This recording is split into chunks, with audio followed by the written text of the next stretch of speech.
Hey, it's Leo with Leo and Tisha here. Today we are going to do an unboxing, setup, and mini review of a Neptune Apex product.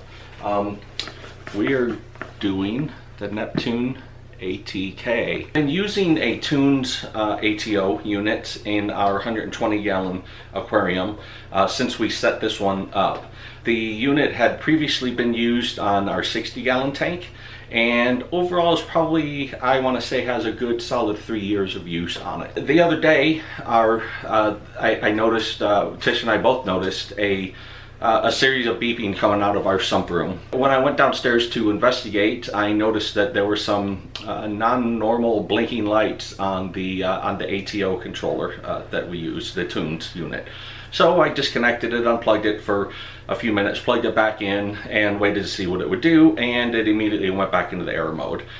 Did some searching online with the series with the beeping that it was doing and the series of lights that was flashing. The long and short of it is the controller is shot. So we could have just gone out and bought just a controller, or had it probably sent it in and paid to have it repaired, because it's not under warranty any longer. Or we could have just bought an additional, a brand new Tunes unit. Like I said, it has served us well for 3 years or so, has never really caused us any problems. But a couple of reasons we decided not to do that. One reason is the controller's got 3 years on it, so does the pump, so does the tubing, so do the sensors that sense the water level and all that.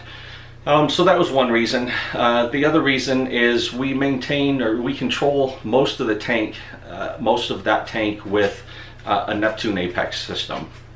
And the ATO is one of the few systems that was not tied directly into the Apex system. So we decided that what we wanted to go with as a replacement is the Neptune Systems ATK automatic top-off unit. So here it is. I want to say I'll put the price, a link to the product down below, and pricing. I think these run about either $149 or $199. I can't remember which. Sounds a little pricey for something that's just pumping water into your aquarium a bunch of times a day, but there are some additional features to this that make it really nice. So do a quick little unboxing here, show you the different components, and then we will move on downstairs and take a look at what it looks like to set these up, and then we'll go through some of the programming on it.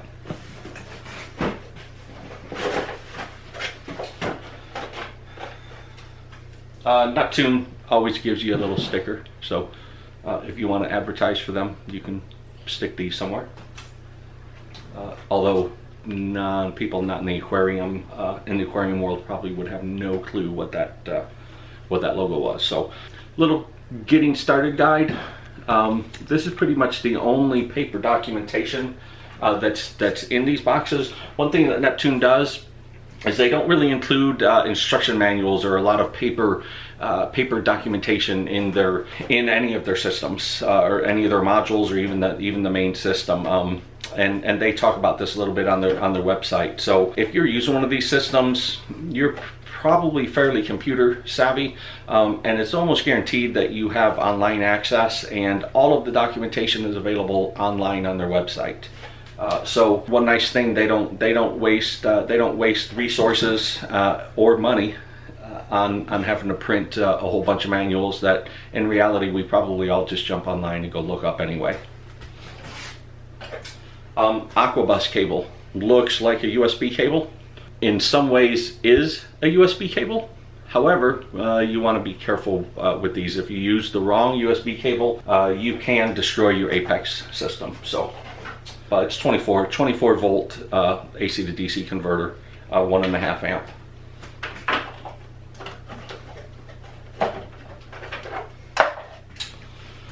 The sensors. So this is the unit that houses the sensors, the multiple sensors that we use, as well as and this goes into the sump. So you'll notice here again, Neptune logo right there.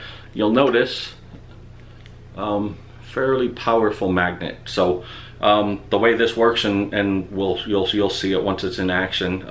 Magnet inside the sump, easily adjustable. I've never had a problem with these sliding around and in the sumps that I've used them in so far. So the sensors, fashion mechanical float valve here. The really cool ones though are these two guys. So optical water sensors, lower one, upper one. We'll go into a little bit better detail on these, but bottom line is when I put this in my sump, I want this lower one just a little above the halfway mark there. I want that to be right at my desired water line. What this unit is going to do is it's going to detect when the water evaporates and drops down below this sensor, and when it detects that, it's going to tell the pump to kick on, pump fresh water into the tank. Pretty standard tubing, very similar to reverse osmosis tubing. You know, it's a good little length here. When I undo it, we'll kind of figure out about how long it is. I want to say it's 10 or 12 feet, something like that. Tell you one thing I don't care for with these Apex ATKs is this tubing. While it's fairly flexible, sturdy, strong, and does its job, notice how they provide it. Kind of folded over on itself and rubber banded together. I will show you later when we are installing this that this can create a little bit of a headache later on, because this tubing does not want to straighten out without some convincing. So I'll show you that. Fittings, John Guest fittings, couple different ones. I'll show you where each of these are going to go as we're once we get stuff kind of put together. A few zip ties, a couple little screws, the mounting screws for the FMM module, which I'm going to show you here in a minute. John Guest fittings, I love these things. As long as you use them correctly, I've never had one leak.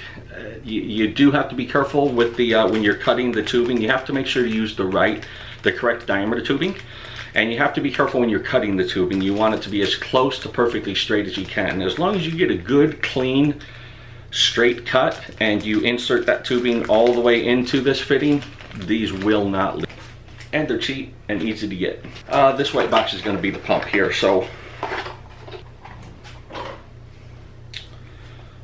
little Neptune calls this the PMUP,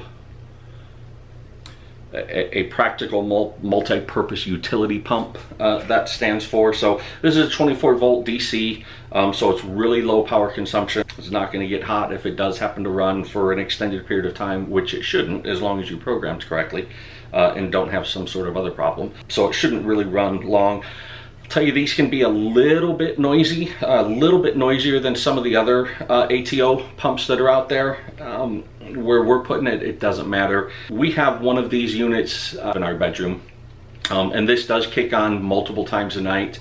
And I will tell you that if you are awake, you can hear it running. If for some reason it runs low on water, it will be very noisy and it will wake you up. But in normal operating mode, it's really not so bad that it should keep you awake or bother you. If you're really, really sensitive to noise, I suppose it might, but in general, it's not too bad. And then this is the Neptune FMM module. So this is kind of the brains, or the module that's gonna, all this fun stuff is gonna plug into. So you notice here we have 2 holes on the bottom for the Aquabus cable. 1, 2, 3, 4 holes for sensors down here, which correspond to the numbers here. 1, 2, 3, 4. And then the a 1-link cable. So it's labeled on here. Let's see if I can get this to focus. It's labeled on here as ACC, and then you have power. One cool thing about this, so this FMM module can be used for multiple things. It is used for multiple things. It's a fluid meter monitoring, as I believe what FMM stands for.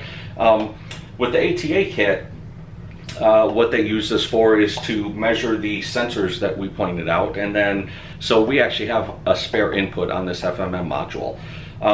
what can I do with that spare input? I can do multiple things with it. Any of the Apex sensors, leak detectors, water sensors, optical water sensors, float switches, the flow metering valves that Neptune has. So they have units that come in anywhere from 1/2 inch, 3/4, 1 inch, 1 1/4, and there may be others, right? That you can put in line with your plumbing on your return lines, on your drain lines, on your lines that feed skimmer, on lines that feed reactors, and be able to measure and monitor the flow flowing through those.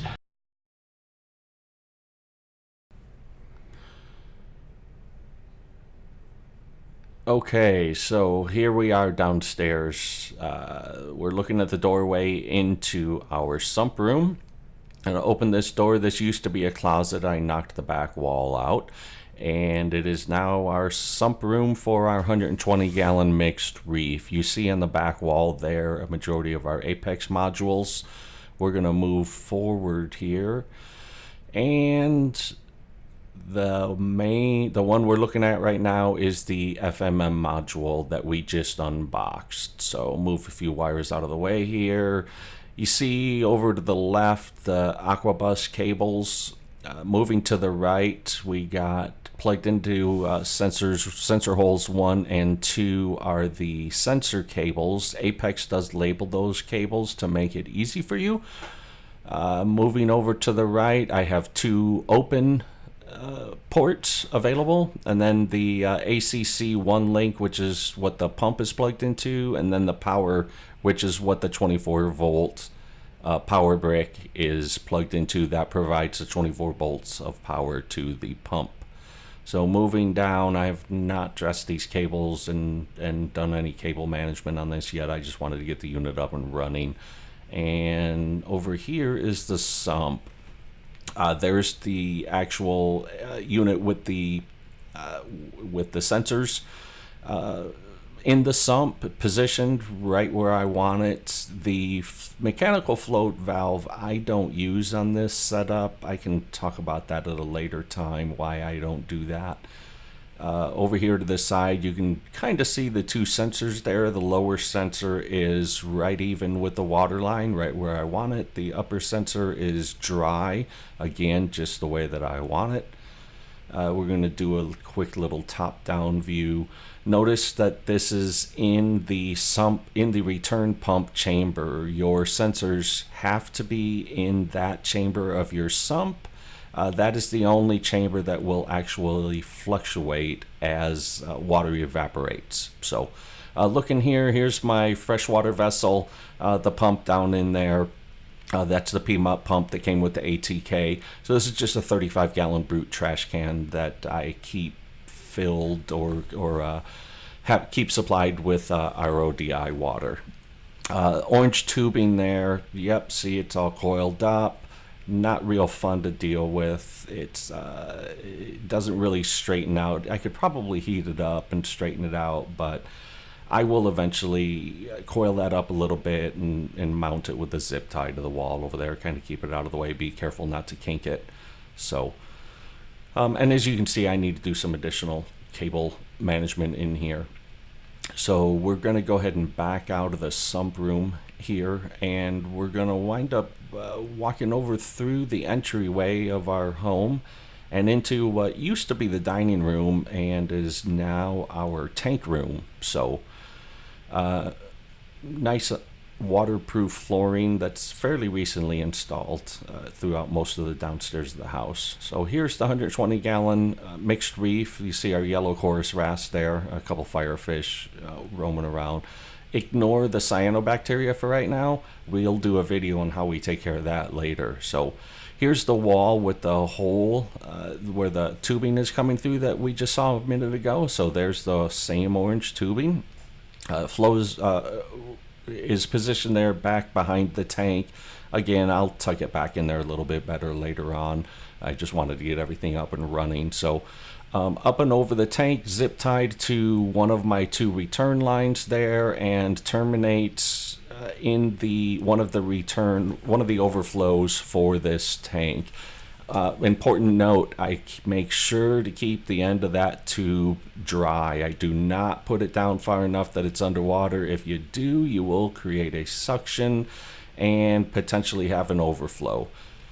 Bad news, we don't want that. We'll do a quick little zoom through of the tank. I got a pistol shrimp down in there. He decided not to come out right now. And all of our lovely cyanobacteria. That's good. Thanks for watching. I'll go down to some programming. Okay, so onto the programming for the Neptune Apex ATK unit, auto top off. So here we are. I'm in the Apex Fusion web interface. We have multiple Apex units that are running. One's the clown tank is running our 30-gallon rimless cube that's in an upstairs bedroom. The tank room unit is the one that is running multiple 120-gallon saltwater tanks down in the tank room that you just saw a few minutes ago. So let's go into this guy here. You notice here I've already done the programming, but I'm going to walk you through all the settings and what they mean and what they do. I've already pulled the tiles into my main screen here, so that they're already here, so we could see them. I didn't want to bore you with doing that. How did I do the initial programming? So when I hooked everything up, plugged everything in, came up to Apex, logged into Apex Fusion. First thing you want to do is go to the little gear icon, expand out these other icons, and you go over to this icon right here, which is your modules. When you click that, you will notice that there is a new module that is listed.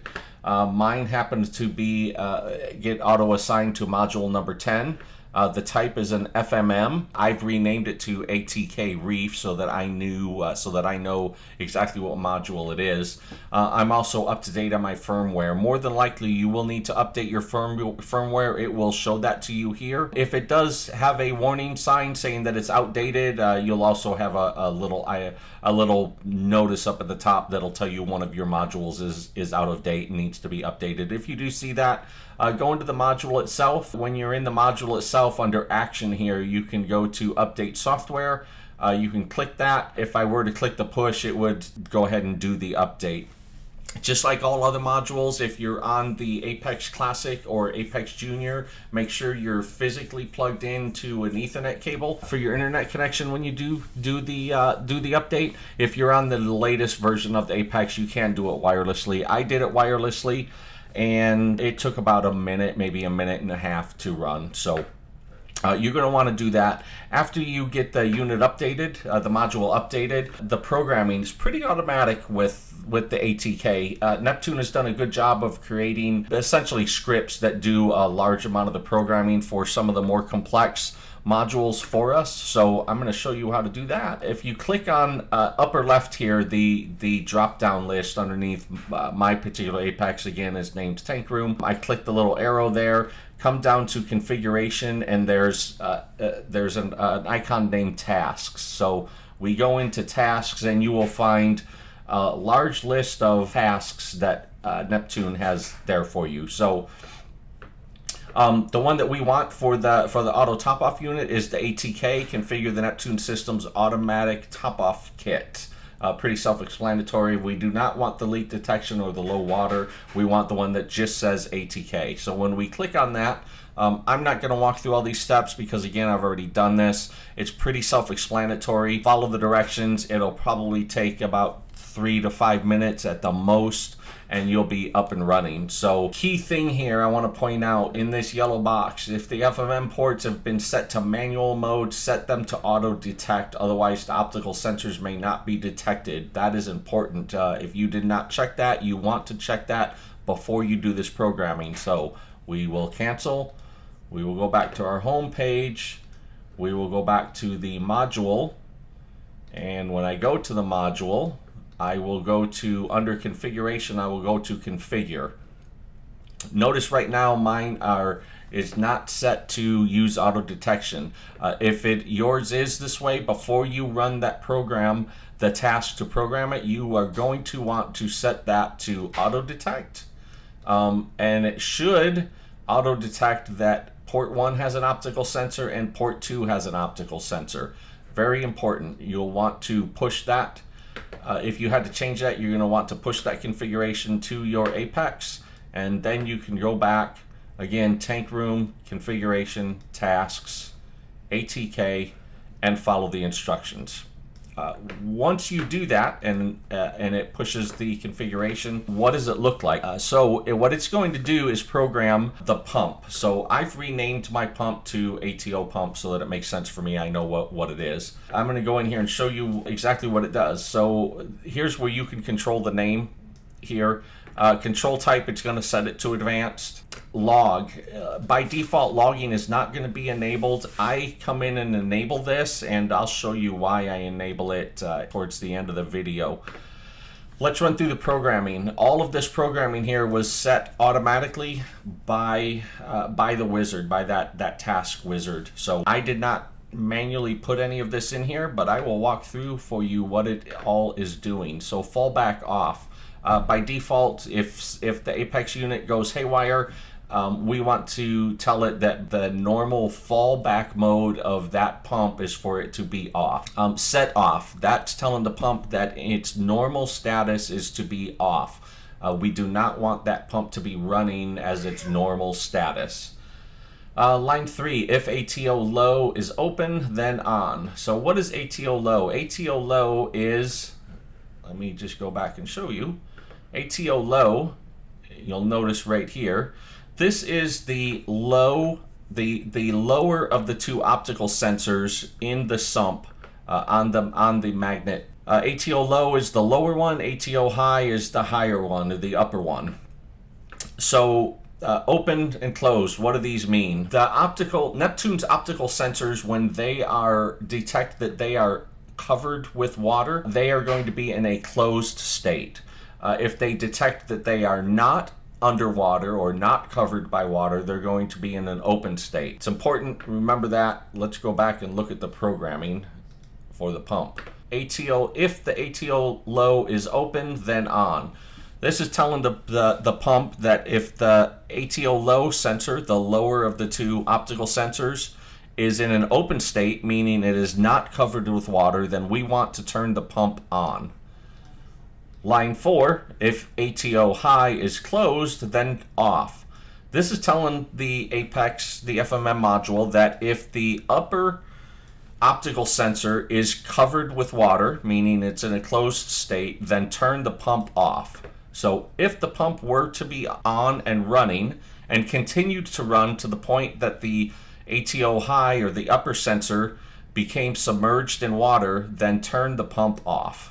Line 5, when on, greater than 5, then off. This is telling the FMM module that if the pump has been running continuously for more than 5 minutes, turn the pump off no matter what the optical sensors are telling us. This is a fail-safe. This will prevent the pump from running for an extended period of dry or running for an extended period. If your ATO vessel runs out of water and the pump turns on and the ATO high sensor is never covered with water, the pump would just continue to run. We don't want that to happen. It'll burn the pump out. So if the pump runs for more than 5 minutes, turn the pump off. Defer 10, then on. This is telling the FMM module that for the first 10 minutes of it being powered on, do not allow the pump to be turned on. That prevents an initial power up of the system from immediately thinking that the ATO pump needs to run when it may not really need to run, and adding top off water when it shouldn't. So a scenario where something like that may happen, let's say you lose power to everything. When the power does come back on and your return pump kicks on, I know it takes my return pump about 3 to 5 minutes to really stabilize. So during that stabilization period, I do not want that ATO pump to ever turn on. I want to make sure that the system is completely stable before it starts detecting whether or not it should be pumping any fresh water into my system. So again, defer 10, then on. That prevents the pump from ever turning on within the first 10 minutes of power being applied to it. Defer 4, then off. This is telling the FMM module to not turn the pump on until a triggered condition has been in place for a minimum of 4 minutes. In other words, line 3, if ATO low open then on. So if my lower switch is out of the water, the FMM module wants to turn the pump on. Line number 7 tells the FMM module to wait at least 4 minutes and then turn the pump on. So my ATO low optical sensor needs to be in an open condition for a minimum of 4 minutes before it will turn the pump on. Line number 8, minimum 60 then off. This is telling the pump, the FMM module, to never run the pump more than one time in any 60-minute period of time. This prevents the pump from a condition from causing the pump to try to add water every 30 seconds or every 30 minutes. We should never be evaporating enough water that the pump would need to run more than once an hour. So again, another little fail-safe piece of programming there. So real quick to summarize, if my lower optical sensor is out of the water for at least 4 minutes and we've had power for more than 10 minutes, then turn the pump on and run the pump until my upper optical sensor is underwater, as long as that happens in less than 5 minutes. If it happens, if the pump runs for more than 5 minutes, then turn the pump off. Now, if some of these conditions are met, for instance, if the pump does run for more than 5 minutes and line number 5 is what actually turns the pump off, as long as you have alerts configured, you will get an alert and the ATK will go into an error mode and you will need to address whatever it is that caused that pump to run for more than 5 minutes before it will run again. So let's go back and look at logging. I mentioned to you that I do enable logging and that I would tell you why I enable logging, so let's go take a look. So from the home page, if we go over to the fourth icon over, which is the output log, since I do have logging turned on, I do have logs for the ATO pump. And you'll notice right here, ATO pump. So this was overnight last night at 12:27 and 49 seconds a.m. The ATO pump turned on and it ran until for about 53 seconds. So at 12:27, actually at 12:23, the optical sensor determined that the sump needed some water added to it. So after it waited 4 minutes, I know it did that because that's how the programming is set. So it waited 4 minutes, it turned the pump on. The pump ran for 57 seconds, which is how long it took for the water level to reach the upper optical sensor. And then we come back and look, and exactly an hour later, it ran again for about 54 seconds. Then it ran again at 3:03 a.m. for about 15 seconds. Then we'll skip down. These are different units. It didn't run again. It ran again at 4:03 a.m. Then it came down again. It ran at 6:09 a.m. And so on. So here I'm starting to develop good little bit of history where I can monitor how often my ATO pump is kicking on, how long it's running each time, and if it's running. So if I think there's a problem, if I notice my water may be evaporating and it doesn't seem like the pump is coming on, I can always come in and look at the logging here and see, hey, when was the last time the pump ran? So if I go to the end here, I can tell. So right now it is 3:59 p.m. here on June 24th, and I can tell that my ATO last ran looks like 14:31, so 2:30. It's been about an hour and a half since my ATO pump has kicked on, and that's good. That's kind of in line with what it's been doing. So that's about it for the Neptune Apex ATK automatic top-off unit. I hope you enjoyed this video. I hope it maybe helped you decide if the ATK was right for you. If you have any comments or questions, please feel free to add them to the comments below. We will be doing more and more videos on Neptune systems and the different modules that we have, all the programming, how all of this is set up. More details about our all of our tanks are also to come. So hey, if you like this video, click the subscribe button down below. We will be doing more and more of these videos about our aquariums and about the Neptune Apex systems. Some of the other modules that you see here, some of our other programming that we have here, I'll be going into details and doing more of these screen shares, screen captures with them. If you are interested in getting notified, go ahead and click the little bell button down below,